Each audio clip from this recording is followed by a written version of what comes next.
ऐसी 3 landmark judgments जिन्होंने India में जुडिशियल रिव्यू के कॉन्सेप्ट को न सिर्फ और ज्यादा स्ट्रेंथन किया बल्कि उसे बेसिक स्ट्रक्चर का पार्ट भी माना। सबसे पहले इंदिरा नेहरू गांधी वर्सेस राजनारायण।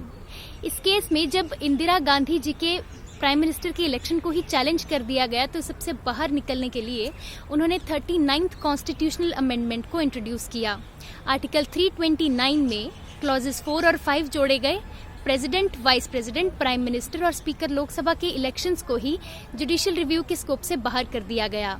इसमें ऑनरेबल कोर्ट ने ये हेल्ड किया, ऑनरेबल सुप्रीम कोर्ट ने ये हेल्ड किया कि आप इस तरीके से अमेंडमेंट लाकर इलेक्शंस को जुडिशियल रिव्यू के स्कोप से बाहर नहीं कर सकते। दिस इज अनकॉन्स्टिट्यूशनल और जुडिशियल रिव्यू बेसिक स्ट्रक्चर का पार्ट है, इसलिए आप उसे टच नहीं कर सकते।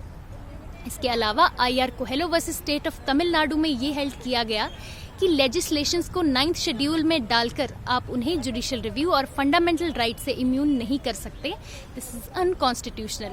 और आखिरी में Minerva mills versus union of India में 42nd कॉन्स्टिट्यूशनल अमेंडमेंट की वैलिडिटी को चैलेंज कर दिया गया for excluding constitutional amendments out of the purview of judicial review. और इसमें ये हेल्ड किया गया कि आर्टिकल 368 यानी कि कॉन्स्टिट्यूशनल अमेंडमेंट्स में जो पार्लियामेंट के पास पावर्स हैं कॉन्स्टिट्यूशन को अमेंड करने की, वो अनफेटेड और एब्सोल्यूट नहीं है।